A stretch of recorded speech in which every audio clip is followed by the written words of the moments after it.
All right. All right, well, back to the beginning, right where we started, Credo. Oh, man. Welcome to another wrestling podcast. This is episode 263. And no, we haven't been canceled. I'm your Mark of Marks, Credo. And I'm the social assassin, Angry Cooter, very upset with Credo. We were in a different location this week because Beacon Podcasting, Sal from Beacon Podcasting, has You're COVID. trying to sabotage his business? Just say Sal got COVID and we didn't have an engineer. God. That was easy. What's wrong with you? So we're not in the studio, long story short, right? So we're back to our old school roots of doing it on Skype, if you will. Okay. Not even doing it on Zoom like the cool kids. It's back to Skype. Before that, I didn't know what I was going to do. We're going to have to do some kind of like flip phone technology to see what we can get on here. He was going to try to send a drone over to my house and, take pictures of me through the window like a weirdo. What happens, happens. Let me ask you a question, Credo. All right, yeah. So, what do you think is worse? The fact that Sal got COVID, yeah, or the fact that we watched an AEW pay-per-view? Well, I didn't really have to pay for it, so to me, it's... I'm going to charge you double, because yes, you still owe. You have not ponied up the dough. He walked out with his hands in his pocket like, hey, I'll see you on Tuesday, Cooter. Oh, by the way, Sal got fucking COVID. I brought cookies, though. I made sure I brought cookies for our gathering. Yes, we did watch AEW. This is kind of the review of All In London, a day or two late, but this is where we are, right? We're dealing with our situation here, so we're gonna make do. But yes, we came over. I came over to your place. We watched All In. This show, Cooter, was to get us back into it. Like we said on the last show, we've watched it. We've kind of fell out of love with it a little bit to where we're just reading the dirt sheets. This show, I was hoping, because this is kind of like, they even said it on their preview, that it's their biggest show of the year. It's their WrestleMania. It's their equivalent. Yeah, so this show, if you haven't watched in a while, I feel like if you watched it, it should have pulled you back in a little bit. Now, just the first impression, though, before we even talk about the show, did it leave that impression on you? Like, I got to watch more now? Or how did you feel right off the bat with it without even dissecting the whole show? I'm just going to say it like this. I don't want to bash it. It just wasn't for me. There's some good things and there's some bad things. And as fans, I think we tend to overanalyze, certain things. But those certain things just get under my skin and annoy me. And some of the stuff seems Bush League. And I hate saying that because, like I said at the end of the show last week, I wanted to try, right? I just wanted to be better. Yeah. Remember, Credo? I remember. I'm like I said, some really, really good moments and just a lot of what the fuck was that? I was confused throughout most of the night. Is that because we haven't been watching? Maybe we didn't understand the storylines. I don't know. No, my first opinion on the show was it was a lot of production. It's not so much the talent that they have. It's so much that they have a lot of talent. I don't think they know how to use them all properly to really fill that gap of a show. But at the same time, the production work. There's a lot of production things I'll get into a little bit. Just watching from the outside, looking into where I may not be able to talk on how they're wrestling, but I can tell you how they're doing on production-wise because I do work in the video business. So just production-wise, I think was a really big issue for me. And I think it's even followed in from their show because they've always had like this audio problem. And I don't know if you guys hear it out there, but when you're watching it, it's like you're not hearing the show, but you're hearing like a mix of the show and then something else. And I think you brought up the point that maybe since the crowds aren't as big, they got to kind of like mix the audio with maybe some crowd chants or something. I don't know. Or maybe they're miking the crowd more than they need to. I don't know. They're trying to figure it out. So they're still in the process of that. So, okay, long story short, we watched it. Our first impressions didn't really make me want to watch it this Wednesday. Like I said, I'm just going to do what I've been doing, just kind of like read what happened. And then if it sounds like interesting, I'll go check it out. Let's start with love. What did you like about the show? I actually thoroughly enjoyed the main event. Uh, Actually, let me say it this way. I love both main title matches.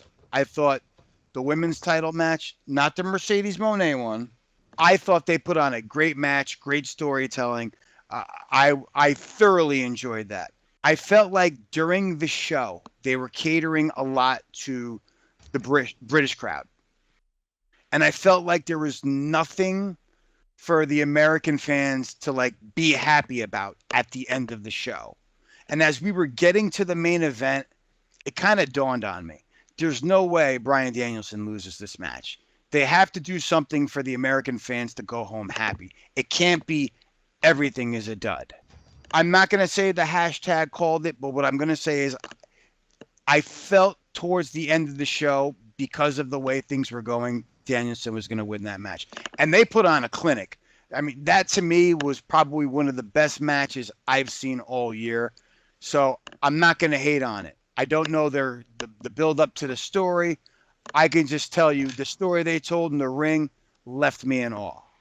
All right. So, I mean, yeah, working our way up to the main event, we'll talk about some of these matches just to get some more impressions on it. Because as I was looking for your positive thing, I didn't really write anything about the main event because I was in tune with it the whole time, I think, Yes. compared to a lot of the other matches.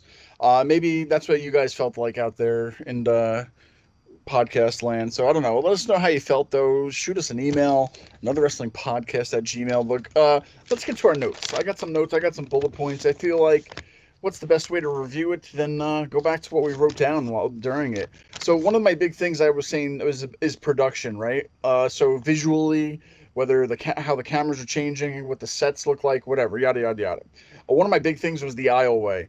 So I think last year's attendance was around 80 something thousand fans. This year was around 50 something thousand fans. Yes. That's a 30,000 fan difference, fans give or take. So one of my things that I was watching during the show, that every time they went to that wide shot, was the aisleway. The aisleway was huge. Yeah. It was they really kind of fit those seats into a certain way. Even ringside, the seats at the tables at ringside were so far back. Yeah, that was very weird for me. So they had they made their room, I guess, in that stadium to make it not look like there was not 30,000 fans less than last year. So, You know what that I mean, made me think there was a reason for that? yeah. I mean, with all the problems that they've had with projectiles like getting into the crowd, I felt like because they were going to do certain spots and certain stunts, and they've had issues with glass going in the crowd Sure. or whatever, like I felt like they set that back as a just in case. Maybe they're learning from their mistakes. If we're going to do shit like that, we have to protect the fans. No, for sure. But I'll tell you what, if I bought ringside seats to a main pay-per-view and I realized my seat for behind the commentators was like at least row 10 or in the middle, I'd be so mad. But I wonder how they felt out there when they got there and they're like, well, we're ringside, but it's not as close. I still need binoculars and I'm front row. So first up, the AEW World Trios Championship. We had the Blackpool Combat Club, Claudio and Wheeler Yuta and Pac versus the Patriarchy, Christian Cage, Killswitch, and Nick Wayne with Mother Wayne, and the House of Black and the Bang Bang Gang, all up in this match. What did you think about it? It seemed like a hodgepodge of spots for me. Mhm. It seemed like they would set up the furniture in the ring, go immediately to the spot, and then the rest would clear it out. And within 30 seconds, more people are bringing in more shit for the next spot. It was just random chaos. The way the match was laid out, it just irked me. Like I wanted to enjoy some of these things, but when it's just one thing after another, let me breathe. Let me be like, oh, let me have my holy shit moment. But before I can even get the holy shit, somebody else is already setting up another table. It just felt rushed. I didn't feel like they needed as many spots as they did, and it literally took me out of the match. The one spot that I did like was oh God, what's that guy's name? Something Wayne. When he Nick did Wayne. that fucking, oh my God, that top rope into the destroyer through the table on the outside. That was cool. In the back of my mind, I think he did that to was that Aleister Black or Malachi Black, whatever the fuck his name is. I'm sitting there, I'm like, Yeah. watch, within 2 seconds, somebody's gonna be climbing up the ladder and he's gonna run up in there for the save. Meanwhile, you just had this devastating spot. Thank God it was wrong. They finally got that right. On my notes, I put it wasn't as an impactful opener. There was a lot of hodgepodge stuff. Yeah. The production again too. A lot of this on the match to where a guy would do a move and then it wasn't really fluid. A lot of these guys wrestling in this match, I don't know, weren't connecting with each other. I don't think because there'd be like a pause. It's if you watch it back, there'd be like a pause and then they'd finish the move, and it wasn't as fluid as what it could have been. So I thought a lot of them weren't working together as fluid as they probably could have. But for me, it just, I don't know. There wasn't really a big impactful moment to open the show as your biggest show of the year. So still, the wrestling was kind of there. There were some good spots, but then there was a lot of bad spots on there. So, we know who they are. We know who they are. We'll keep going on. You laughed at me for the next match, the AEW Women's World Championship, the Glamour, Mariah May versus the Timeless Toni Storm, with Mariah beating Toni. I wrote down on this, I was like, I forgot who the heel was, because in my mind, I figured Toni was still the heel. And yes, we haven't watched in a while. We've been off and on, so I figured she was the bad guy, the bad girl going into this. And I don't know. For me, I thought the other girl was doing more face stuff, and I was like, all right, she seemed to me like the face compared to Toni. So I'm going to tell you right now, the only time Credo during this match showed any emotion, yeah, he knows where I'm going. I have it on my notes too. is when the crowd shoots. Oh, what promotion did that Japanese woman work for?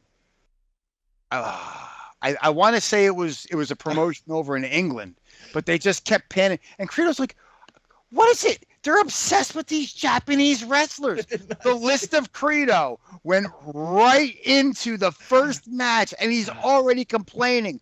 I couldn't believe it. He just sit there and enjoy the mozzarella sticks. The spread that I put on the table. Pause. No, within 2 seconds, a Japanese wrestler already? I did not say that, ladies and gentlemen. You can't prove it. I was, but I did say I was. I got it on my phone right here. Hold on. I had no idea who they kept showing in the crowd. I was like, who is this girl?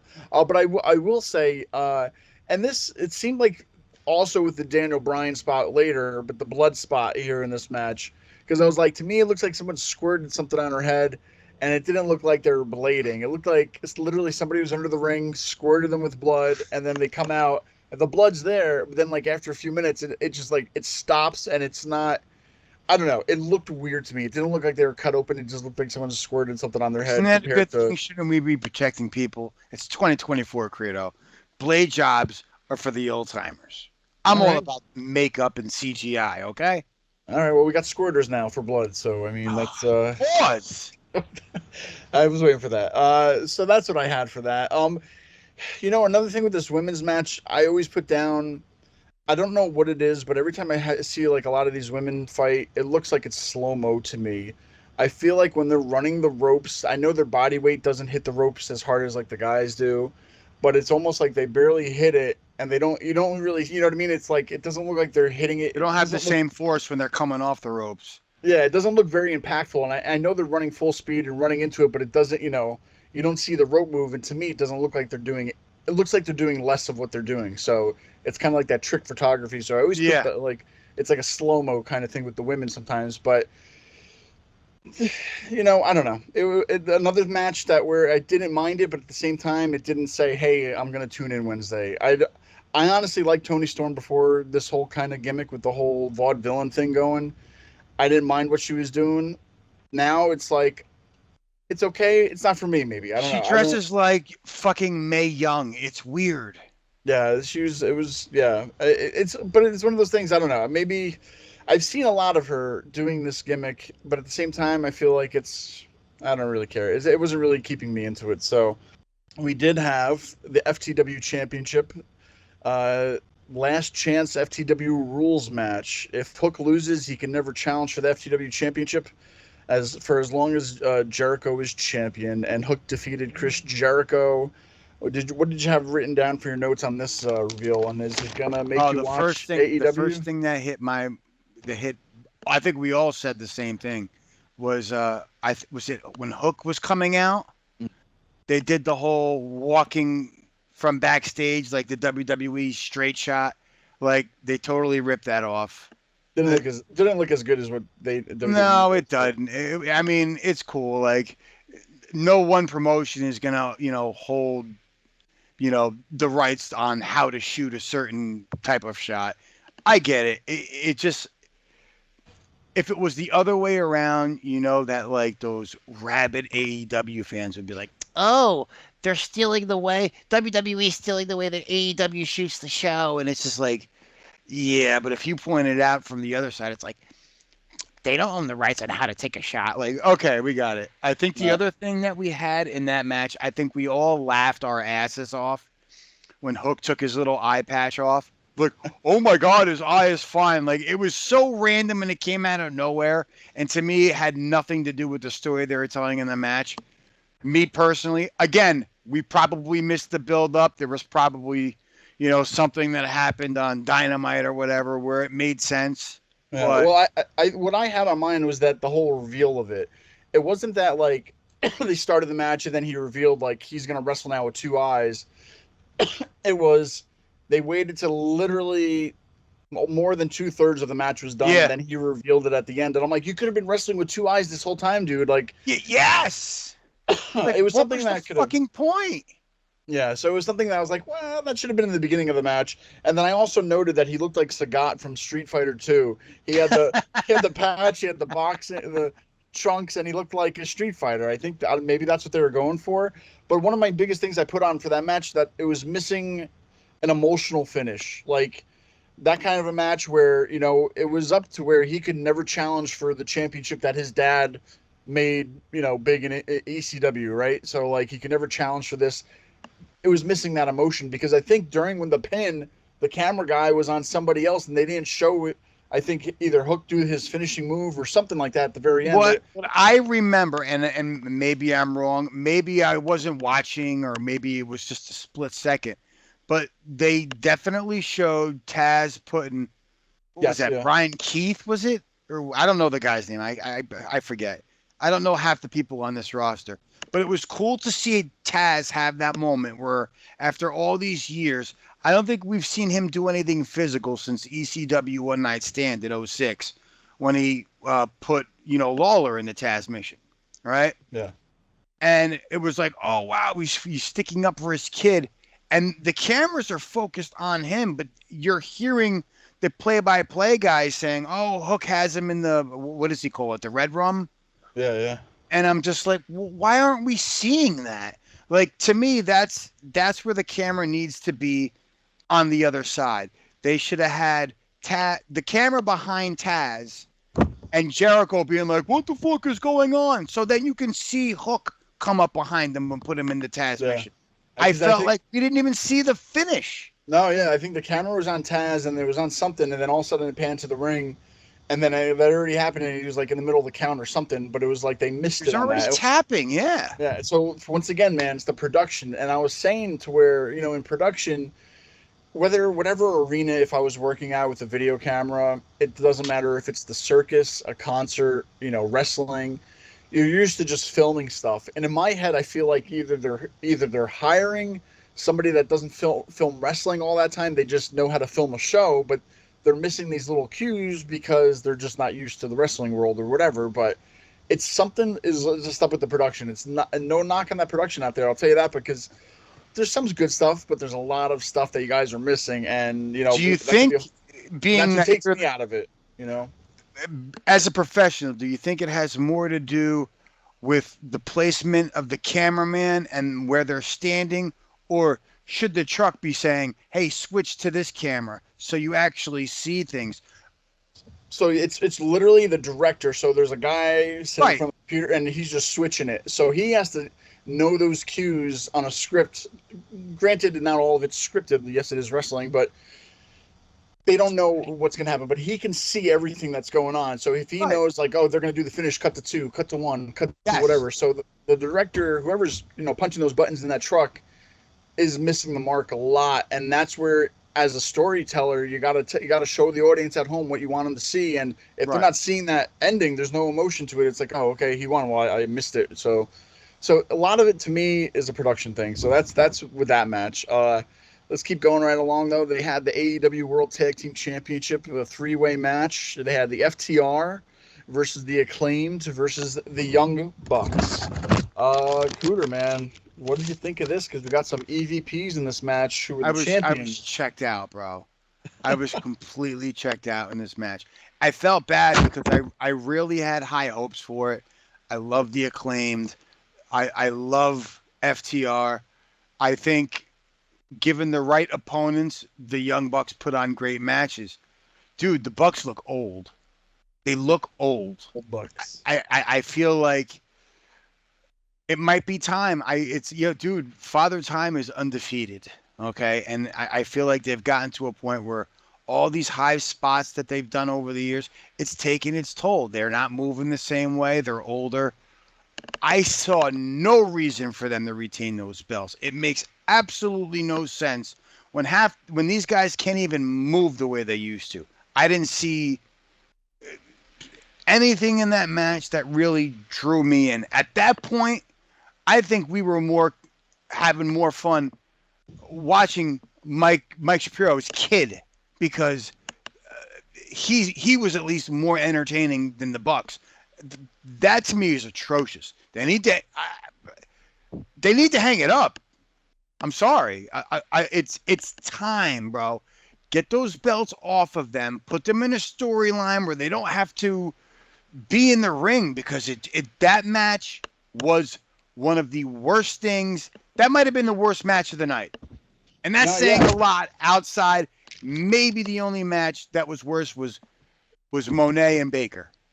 Oh, yeah. So, okay, if you go back to 2023, FTR did defeat the Young Bucks for the AEW World Tag Team Championship. Grant, maybe this is just okay. The Bucks beat them this time, but I'll tell you what. First of all, shout out to FTR for the trunks inspired by the Hart Foundation. Bret Hart. Fuck off, you Bret Hart mark. Get the fuck out of here, dude. So that was a plus. But no, the ending definitely sucked, and it's like I think I was telling Mike at your house. I was telling him that in my mind, when they first came out AEW, it was the Young Bucks are EVPs. These guys are EVPs. Okay, so now when I see them wrestle, and if they hold on to a championship or win a championship, the only thing I think about in my mind is like, well, of course, it's their company, right? Like, they're just going to do what they want to do kind of a thing. As if they did it silently and like they created this company and it's like you knew that they were EVPs, but they didn't really promote it as what they have done over the past few years. I could probably see their matches a little bit differently. But now it's like every match I see with them or anybody else that's an EVP, in my head I'm like, why are they still winning? Oh, of course, because they're own the company. They came up with it. And to me, the Bucks I think have been trying for a while to find a new kind of a gimmick to be these heels, to be these guys that are dressed and calling themselves the EVPs now, which doesn't really help my case of trying to get into it a little bit, but. I don't know. I think they need to find something. They need to find something that the fans really liked. Yeah, they need to find a fucking retirement home and hang it up, dude. But and it sucks, dude. They have such great teams over there. And we're stuck. It's not even a case like all right, classic example. Oh, Brock Lesnar is a part-timer or Roman Reigns is a part-timer. He doesn't show up, but when they did show up, it was go time and they put on banger ass matches and you paid your money because you wanted to see who was finally going to beat them. I feel like I can't watch until somebody beats them because to me it's the John Cena thing. It's the same old thing night in, night out. Now you're just looking old and haggard. I can't do it no more. Like I was a huge fan of them in Ring of Honor. They had a great run in New Japan. Seriously, they're one of the best teams I've ever watched. I loved the Young Bucks. At this point, I feel like they're tarnishing their legacy and they're tarnishing that entire division. No, that's 100% because and that's the thing is like I don't hate the Young Bucks. I like them. Yeah. I like them so much too before this, but I feel like ever since they've been in here, the creative with them. To me, it's still like they're the EVPs, and it's like, that win in Wembley. I'm sure they wanted it, but I don't think they needed it. I feel like that could have been a chance to put the FTR over, or hell, I would have been fine if the Acclaimed one, because Absolutely. they've been more over as a homegrown team with their fans in AEW through since day one. So, out of anybody, give them the spotlight, give them the rub, right? Is that what you guys say out there? Your wrestlers, like, put that to them, because now you could just make this tag team even bigger for your show, and you're going to make fans tune in even more to see the new champions as opposed to the Young Bucks. Like, the Young Bucks, I think, are in a point in their career that they don't need a championship right now, right? They Put don't need it. somebody over. Yeah, they could always be the Bucks, and they could still have awesome matches, but they don't need the championships. They can just... Here's to the Young Bucks. Pass the torch, and let's get to the next match. That's perfect. So I'm moving right along. The 12-man casino gauntlet match. Oh, God. Winner gets a future AEW World Championship match. Now, Cougar, if I was telling you, this is where the big boys play. This is all elite wrestlers. This is where I stopped taking notes. Literally. This is where I stopped taking notes, because there was a point, I think it was Okada and it was Orange Cassidy. And Okada was going for his finisher. I forget what they call that, where he grabs the arm and he goes to do the clothesline, the Rainmaker. Yeah. Right? Orange Cassidy blocks the Rainmaker by putting his hands in his pocket. That gimmick is so enough. Enough with the hands in your pocket. It's fucking stupid. I think I said the funny photo to you today. It was like, imagine paying $4.5 million and all you're getting is a taller version of Akira Tozawa. Yes. For Okada. So yes. You're telling me your biggest show of the year, one of the biggest names in pro wrestling, you have on your show, and you don't have him in a high-profile match to where he probably should be. If you want to make him an even bigger star, or a star under the AEW umbrella, you're putting him in the gauntlet match and he doesn't even win it. Oh my gosh, Cooter. I can't even tell you. It's not even, I don't even know what. I feel. You know the one thing about that match that excited me? What's that? Nigel McGuinness. He looked incredible. He was probably the best talent in the ring in that match. Yeah, hands down. And we were talking about that too. Yeah. We talked about it because, like, him versus Daniel Bryan was our last Ring of Honor show that we saw their retirement from there. Right. And to see them on this was kind of cool. So, yeah, I think he got the biggest reaction. Granted, that's from his home country. I don't know what part of where he lives over there in London, but, that's like his hometown turf. So that was cool. But one thing that nobody's talking about is Ricochet, another person in this match to where you're bringing in from WWE. To me, it's like, if you're coming in from one company or the other, this is your chance to show them why other people at the other company should come in and join you. You literally put him in a match and he doesn't win this kind of a match. And it's his debut into AEW and he doesn't win it. And that's another person who could have won it. If you gave me like a short list of who should have won it compared to who did win it. He just had no impact on that match. He really had no spots. And something memorable, to remember. Yeah. So there's three things I want to say. The first thing, out of all the loudmouth marks on the internet, right? Who would have thought my mother would have been right? That's one. Two, the reason she's right is this motherfucker's already having meltdowns on Twitter about who is going to be watching his matches as opposed to just the highlights. No. Dude, earn those views. Seriously, do something impactful or cut a promo that makes me want to watch your entire match. So I'm sorry. And three, you motherfucker. Okay, did you see him on Dynamite? Yes. When he walks out to the crowd, he literally to one side, like, tries to get them to pop.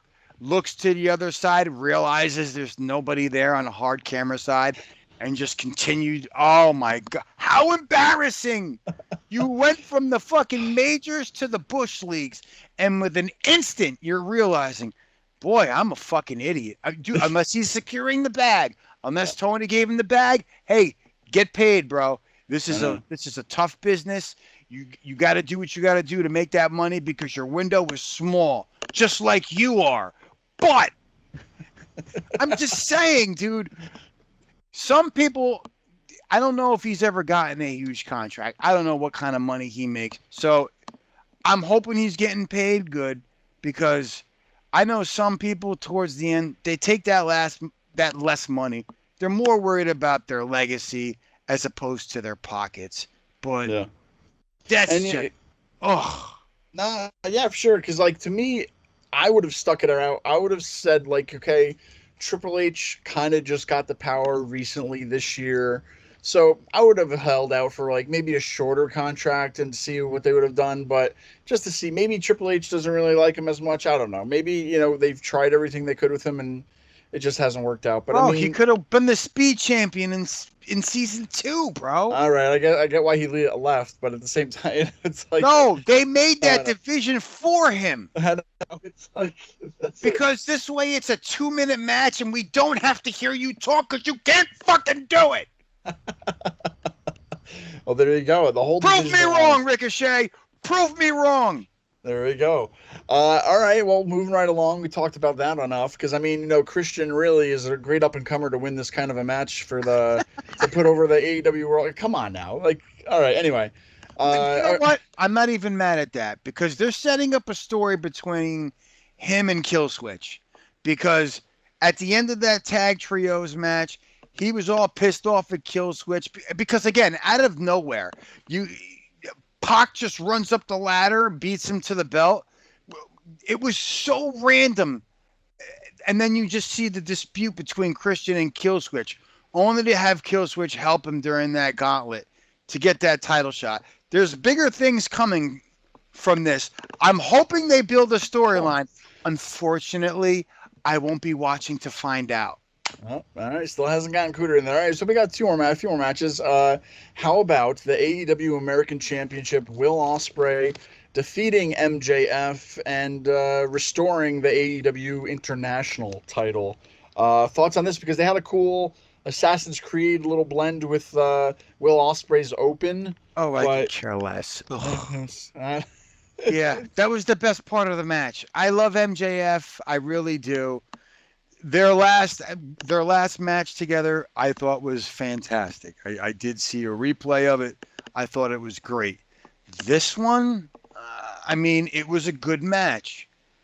And I had been following the story between the two of them. If there was anything that I did know about in this pay-per-view, I was following the clips about them on YouTube. So I was well understanding about what was going on between him renaming the belt, et cetera, et cetera. I thought they were building the feud. I thought that their last match was fantastic and that this was going to be another banger. This was why I was like, damn, this was at the point where I was like, they've really done nothing for the American fans to go home and be like, oh, this was a great show. Yep. Because if in my mind, the only matches that anybody else cared about at that point was going to be the main event. And it's like, if MJF isn't going to win, then Bryan Danielson has to win. Oh yeah, and we've talked a lot about like, oh well, what's gonna make you tune in? What makes you tune in? I'll tell you what, Cooter, MJF makes me tune in. I want to hear what he wants to say because he is over the top.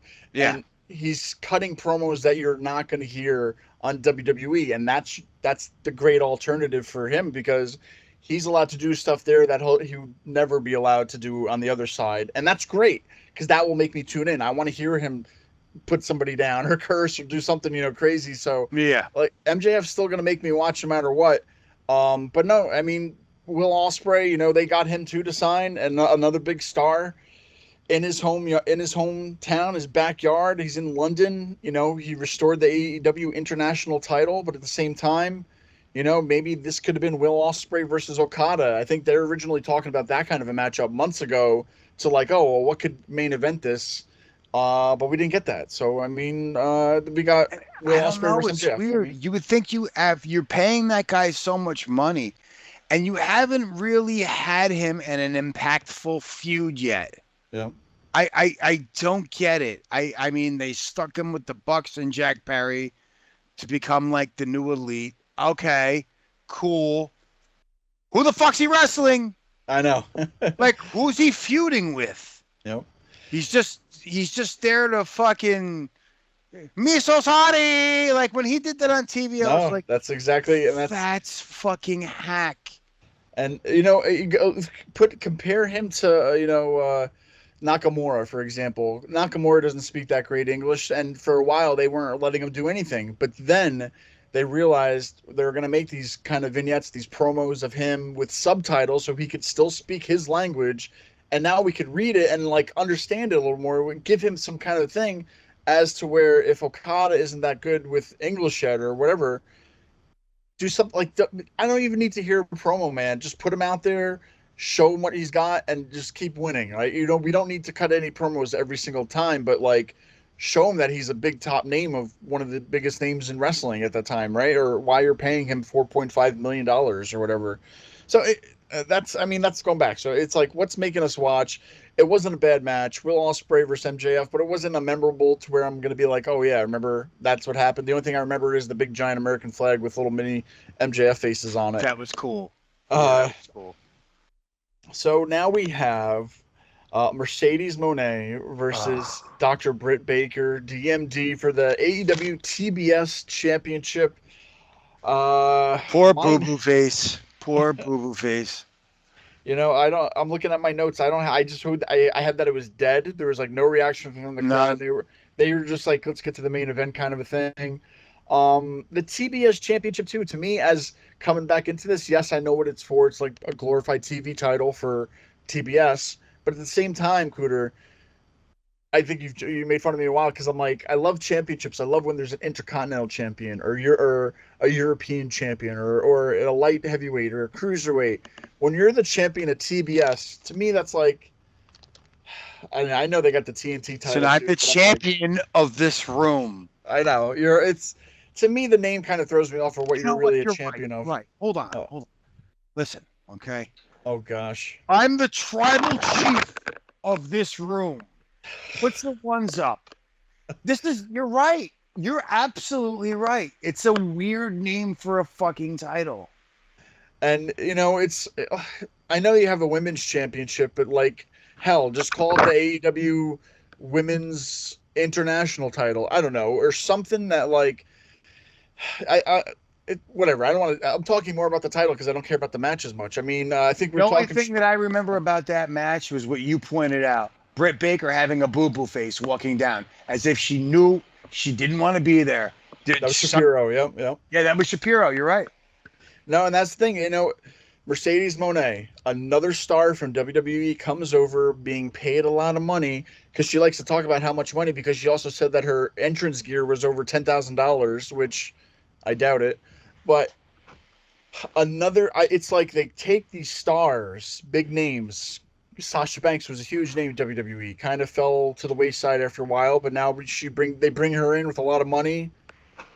It's either the fans of AEW don't care, or they just don't know how to present her as that kind of a star. And I feel like they rely on the wrestlers to do a lot of the production for them, to where WWE has a room full of writers. They know what they want you to say so that you keep doing this, and so that you're presented in this kind of a way. And I feel like there's a lot of yes men in AEW, to where it's like, I'm going to go jump off a cage.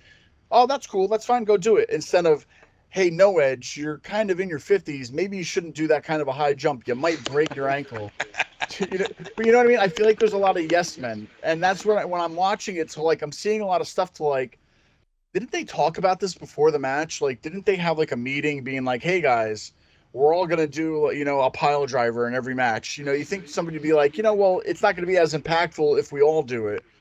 And I feel like that's just a production thing. My biggest thing is production, and I feel like they're not talking about certain things or how to keep these stars to maintain their star power. But anyway, it was a dead match. The crowd wasn't into it. Nobody cared. Some of the spots were great. It was probably on 10 minutes too long, but I mean, she retained the title. So whatever. The AEW TNT Championship, the coffin match. Jack Perry, champion, defeated Darby Allin to retain the title. My only notes I have is Luke still cares about CM Punk. I think you had the fans chanting Not about Luke. CM Who the fuck is Luke? Luke. I put Luke. Oh, Jack Perry, Luke Perry. I think we were talking about that at one point, and I wrote Luke. It's still a Perry. I don't know. I don't know why I put it on here. It's too much in my head. But no, there was at one point they did something, and then the fans started chanting CM Punk, and then later on they started Yeah, chanting "fuck because he CM bought Punk." the But fucking oh yeah, I was right. Hashtag called it. They used real fucking glass, allegedly. You know. oh, a bag of Yeah, glass. Yes. Jack Perry poured the bag of broken glass in the ring, and that's like, and he just did that stupid smile. It's like, Get over Punk, man. Get yeah, over dude, it. get Move over it. At on. this It's been point, a year. they're like, oh well, he's just doing that to get heat from the crowd. No, because in the back of his mind, he's like, I'm at Wembley Stadium in front of 50,000, and Punk's like, yeah, cool story, bro. I just did SummerSlam like with more people in No, America. I think I don't get it. Jack Perry, the son of Luke Perry, definitely, man, you got to move on from CM Punk. I know you had the scapegoat gimmick going on. I know it's probably hard to get past the gimmick when you're called Jungle Boy, just like we were talking about the Bucks. You're getting older. You're not really young anymore. So, Jack, just go by your name, Jack Perry. I don't think you need a gimmick. You don't need to be the scapegoat anymore. If you keep doing stuff like this glass thing, people are always going to chant CM Punk. They're never going to let it down. So I don't know. He has to move on from this. He has to do something else with what he's doing. And at the end of the day, this coffin match. I mean, more crazy spots. Darby Allin lives to see another day. But Hey, how did you feel about Sting coming to save the day? that's right. I didn't You put it forgot down. all about that, didn't you? Your I your did. favorite wrestler of all time, the icon Sting, stopped him from getting burned alive in the coffin like it was 1994 all over again, You with know, it's Yokozuna doing the same thing to the Undertaker. if his hairline keeps receding, he's gonna at least have like half blackface because you can't, his hair doesn't cover his makeup as more to where he has to paint half of his head black now to like hide to make him look like he was a lot younger. But Sting, man, you're retired. You had a pay-per-view that said your last match ever. Like I think they needed something, I guess, because it's the biggest show of the year. So having a run in, I'm fine with that. But don't come back to TV. You're retired. You're done.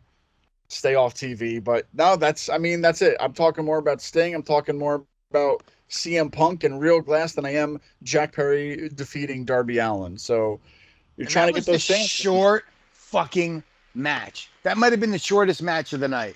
Yeah. I was So- shocked. They probably got cut because Monet and Britt probably took too long. Their match should have been a lot shorter. But yeah, this match, it is what it is. But this is where I stopped my notes, Cooter, because I was into the main event. It was a big deal. It was the final countdown match. If Bryan doesn't win the title, he'll never wrestle again. And a lot of people are saying that he wants to retire at the end of this year. He wants to retire. And now even on Dynamite, he stated that he's not going to give up the championship, but once he loses it, he's going to be done wrestling. So once we see him lose it, whoever wins it will retire Bryan Danielson probably once and for all. But what did you think about him versus Swerve? Was it a good match? You talked about it earlier, but let's get more into it, I guess. Yeah. These two just beat the shit out of each other. They were really going at it. I loved almost everything about that match, with the exception of one thing. And you know exactly what it's going to be. What was it? A Death Valley driver on the fucking apron on top of the belt, where it looked like he hit the back of his head on that belt. And dude, Swerve protected the fuck out of him, because when you watch the replay, his arm is right underneath his head. Like he did the right thing, right? Yeah. And next thing we see, Bryan Danielson is busted from the front of his head, allegedly. Or somebody squirted the fucking shit all over his head. Whatever it was. He got squirted on. He got squirted. Pause, bro. Like, it is what it is. But you get hit on the back of the head, but you're somehow... What the fuck? This is just... Another production mishap because, Come on. Granted, This is basic shit. I know. And it's like it was obvious that it was on TV. Like, if you just saw him getting hit like that, he should be told, like, hey, don't gig your front of your head, because on TV we can clearly see you as the back, and he could have did something in the back and at least be bleeding in the back. But yeah, it was one of those things. Like it was like they even showed a replay. It was on the side of his head, and it just the whole blood thing. It was like it took me off because it didn't look like a legit blood spot. It was, like if you obviously got hit in the head with a chair, then you see the blood, it was fine. But obviously this one gets hit in the back, the side, and then he's bleeding in the front. So Oh my that God. was the. If you're gonna nitpick, I mean that was the one thing. But I mean it was That a was great the one match. thing. It was the Everything one else thing. was great. Yeah. And when Swerve had that final boss moment where that psycho knee and he just went like this, I was like, oh shit. Brian Dennison might lose this fucking match. I was conflicted during the match. Is this gonna happen? Is Yep. this not gonna happen? I was literally at the edge of my seat. I loved No, every second of that. I did. not. Yeah, but overall, it was their biggest pay per view in the area. Now you heard a lot from us because we watched it. We're also going to invite somebody on in a minute. We got Mike Shapiro going to be joining us, who is with us in the room as another person our age who watched it himself. He can give us his own take on it and his own opinions. So we're not just hearing from ourselves, but we can actually hear from somebody else about that. But overall, your biggest pay per view of the year. I didn't really want to tune in Wednesday. I think I heard what Brian said about him, not retiring until he loses that championship. That was pretty much the whole promo, so I didn't really need to watch it again. But I tuned in because Mox was back, and then there's something's going on with him, but he's saying something to Tony Schiavone about that it's not their company anymore or something. So I don't know what they're doing or what they're planning. Something's in the works, but it did. I'm gonna probably be doing the same thing I did. I'm gonna tape it, and then if I see something online, I'll watch it. For me, overall, Cooterman, it was the production. If you had to rate it, or from 1 to 10, are you gonna give it any stars like a Meltzer? I'm not gonna be that guy. I'm just gonna say I'm not gonna shit on AEW fans. If this is what you like, God bless, enjoy. It's just not for me. I'm trying. I try to be objective, but I mean, every fan nitpicks about this, that, and the third. To me, this just isn't nitpicking anymore. This is just like, to me, hard to watch. Sure. I mean, there's some bright spots, but it's literally trying. I feel like I'm trying to find a needle in a haystack, and I had to wait 4 hours to get to the main event to actually enjoy something, and that's what I felt like. That's it, man. It's like you have these stars, you have the roster, you have the talent, you have all these things going for you, but you really need more help in putting this together from production. You got to get rid of the yes men, get people in there that are going to, call the shit, right? Like if it's like not a good idea, you need that kind of person at least to help you do that before it makes it to national TV. And one last thing, we went through the whole card. But even the pre-show, I didn't make it over to your house for the pre-show, but the one biggest thing coming out of the pre-show was you're in London, you're in overseas. One of your biggest names from over there is Paige, right? And her whole family wrestled over there, and you have her on the pre-show compared to what she was on last year, right? It's pretty much what happened. She was sitting there literally saying, last year was on the main show and going for a title, and this year I'm on the fucking pre-show. That's it. That's exactly what it's something. But here, let's bring in Mike Shapiro. We're going to call him right now so we can hear another outsider's point of view, see what he has to say. So, Mike, listen up. So you were at Cooter's house. We went over, we watched All In London. We kind of just told the AEW fan base our thoughts on it. We went through all the matches, gave our takes about it. But can you tell us, you were there, you watched the same show in real time with us. For a fan, you're like us, right? You're our age. You grew up watching wrestling, so you've been a fan for years.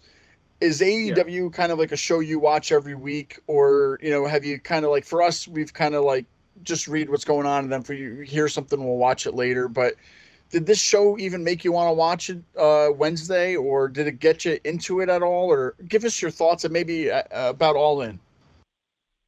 Well, I did at one point watch AEW week to week, and there was the earlier days where there was the ladder match with Cody Rhodes and Sammy Guevara. There were a lot of exciting things going on, but I probably haven't watched week to week. And I don't want to say it's because CM Punk left, but it was tough to figure out that. Sure. It really had nothing to do with just CM Punk. It was just the overall product. If anything, he was just kind of like, all right, at least he's on it. Maybe I'll watch it. But as far as the show that we watched, it was the first pay-per-view I watched in a while. I didn't think it was a boring pay-per-view by any means. I think it had a really good flow to it. But then again, the present company made it a little more exciting, and also a crazy 2.5-year-old running around because he gave him a cookie. Oh, that's right. You got his kid sugar high, and he was running all over the motherfucking place. Listen, I brought cookies for everybody. I wanted to make sure everybody had cookies, Cooter. All right. God. I didn't think it was a great pay-per-view. I didn't think it was a terrible one. I thought it was okay. I don't know. One of the things that stuck out to me, I think, how many matches did we have blood in? 3? Oh, that's a good question. I want to say we had the main event. There was Tony Storm. Right? Yes. And of course, like, Allen. With who? I'm sure Darby Allin had blood. I mean, he came out with thumbtacks glued to his face. Oh, that's right. Yeah. I forgot about that. So fucking stupid. Oh, you know what? I almost want to like get off the phone and find fucking Cornette because I want to hear what he had to say about this idiot. Just gluing thumbtacks to his fucking head. If only he put on his shoulders, it would have been like a Road Warriors homage. Well, the thumbtacks on him would probably be the same size. You're not wrong. Right. They would have been proportioned to his body, Yeah. So Mike, too, we watched the whole show. Like we were saying during the whole show is that, we haven't watched it, but we've kind of been watching in the background and listening to the dirt sheets and seeing, what's kind of going on, but at the same time, not being able to watch it full time every week. They said it's out of, it's not out of our mouth. It's out of theirs saying that this is their biggest show of the year. Did it feel to you as like this was their biggest show of the year? No, it's hard to look at it that way too when you have another pay-per-view, not this weekend, but next weekend. All in, all out, all in to all out. You got another pay-per-view next week? Yeah. It's like September something. Yeah, I don't even have the date in front of me, but yeah. Oh, for fuck's sake. We're not doing that. No. No. I need a detox. I need an AEW detox, bro. I know we got Labor Day weekend coming up, so we'll barbecue, we'll go swimming, we'll do something. We'll detox away from this. But Mike, man. So I mean, you are a lifelong wrestling fan, right? You've watched it for years. Absolutely. There's people on this show that were big stars from WWE, from whether it's Paige, Bryan Danielson, and whatnot. And we were talking to where. Okada, for an example, you have this guy who's getting paid $4.5 million, and he's one of the biggest names in pro wrestling around the world. And you put him on your biggest show of the year, but you don't put him in a big match. You put him in the Gauntlet Battle Royal, and you don't even have him win it. A guy like Okada, a guy like Monet, a girl like Monet, people that are coming over from other companies. I'm like, why are they like? Is it they just like the money? I guess, right? Because they're not being made into a star over here, and I think that's one of the biggest problems. Is that do you feel something like that too, or no? Well, I mean, hey, good for them. If they're getting the money and they're happy, they probably have a lighter work schedule. Good for them. I mean, we get similar criticisms of Nakamura too. That's fair. One of your favorites. They're like, oh, he's not using it right, whatever. The guy's happy. You know what I was going to just say? I was literally just going to say, how ironic, all of a sudden, Credo wants to talk about a Japanese wrestler, but for some reason, he also wants to talk about how he's being used wrong. Poor Okada, that poor Japanese guy. I mean, really? I'm trying to right my wrongs of trying to. I think he's Dynamite, and Okada was on the show, but all he did was translate something in Japanese into Mercedes Monet's ear in a backstage segment. Ooh. It's just I didn't understand what the gauntlet match were either. Apparently, the winner gets a future world championship title shot. Yeah. And I'm guessing that neither one of you watched Dynamite. You would think that Christian would now have a lead-in to the next pay-per-view, but instead, Jack Perry just came on TV and said he wants to fight Bryan Danielson, and now that's the match. So Wow. it's like it's weird, right? It's like, you have these people win, but why are they winning? And then once they win it, it's like we forgot that they just won, so we're gonna make another kind of a match. I'm like, I don't where's know. Is the that a Money in the storytelling? Bank type of situation, though? Can he just use that shot whenever he wants? I have It just no says idea. it just says for a future title shot, but it doesn't say. It's not like a Money in the Bank. Right. I think it's like he could pick his match or when, but still. I don't know. At least with King of the Ring, you knew the winner was getting a shot at SummerSlam. Like you Yes. knew the time and place it was going to happen. Yep. Weird. I cannot wait if it's Bryan Danielson when Christian decides that he gets his match. I cannot wait because the shit that he's going to say about Hippie Bella. I have nicknames for the Bellas. We have Hippie Bella, who's married to Bryan Danielson, and we have Knockers Bella. Knockers Bella. John Cena's ex. Knockers Bella and Hippie Bella. But yeah, I can see Christian just making horrible remarks about his kids. It's probably going to be like must-see TV. At least the build up. Well, I don't think All Out really did anything to boost attendance numbers because the Dynamite crowd sounded like it was about 3,000 strong. Well, we were talking earlier about how Ricochet, when he came out, he literally motioned to, the one side of the crowd, kind of peered over at the hard camera side, and then didn't react to anybody over there and went back because there's nobody hard camera side. Right. Yeah. No. Other observations I made too. Sure, yeah. I think at the present time, I remember, Credo, I said something to you. I said, I think Britt Baker's face just told us the finish of this match.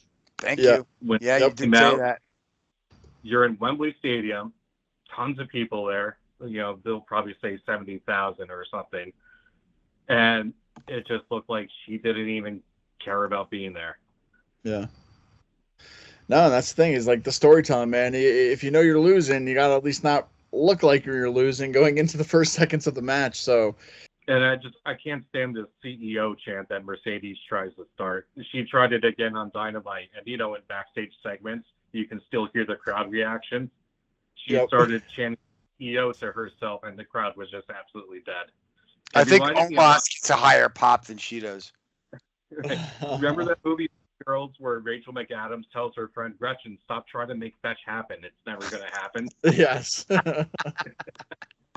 It's exactly what's going on. And, I don't know what it is because, like I said, you're paying all this money for Monet. You're paying all this money for Okada. You just got names like, Ricochet. You brought in Edge. You brought in all these WWE names. And it's like you take their star power. They come over here, and it's like, I don't know how to use it. It's like they're using a square battery in a D-size hole. I don't know what the fuck. I don't know. They know how to operate this talent, and it's like, what is going wrong or why? I don't know. It blows my mind because it's like you think of a name coming in like this is going to be a big deal, and yet they don't know how to portray them as a big deal on TV. Hence the gauntlet match compared for one of your biggest buys, right? And behind closed doors, how do you think the other women in the locker room might feel? How much is she getting? Like rumored to be around $5 million a year, and she's not really bringing anything in. Exactly. Well, I think Britt Baker kind of answered that question the way you said when she walked down to that ring. I think the phrase I think we called her, was it Boo Boo Face? Yeah, he said. Yeah. As Boo Boo Face, yeah. Yes, yeah, that's what it was. We called her Boo Boo Face. You could just tell. It's like, why am I in the match with this? No, and Mike, so I remember telling you too at his house during watching this is that the Bucks match we talked about to where, the FTR won last year, but this year the Bucks win. But at the same time, I think I was mentioning to you, and we already talked about it, to where you're the EVP. Going into this, I know that you started AEW with the other guys and whatnot, to where you're putting yourself over on one of the biggest pay-per-views of the year, or one of the biggest matches or whatever, for the championships, for the tag team championships, and you win, to where, why couldn't that moment go on to the Acclaimed? FTR didn't need to win it. I know they won last year, but it's like, the Bucks don't even know how to book themselves in their own company, because, it was not that great of a match, but at the same time, the ending was just flat. And how do you feel about that too, to where I feel like the Bucks don't even know how to use themselves in their own company, if you will? Yeah, it's strange. It just it seems like the pieces are there, but they just don't know how to put them together. Or they're just kind of going about the lazy way, trying to do like the authority heel thing, Yeah. which has been tried and true for a long time now. But I don't know. It just seems like what they're trying to do, they're just missing a big part somewhere. No, for sure. So, I mean, you watched it this Wednesday, Mike, but what do you think? Are you going to tune in every week, or are you just going to go back to your same kind of routine? Like, did this not capture you enough to watch it live every week? Yeah, I'd rather watch NXT. We went all in on each other, so now we have to go all out. I can't do this. We're Sal. Sal, we're out of here. Get well soon. I don't want to be doing this on Skype anymore. I feel like a beginner.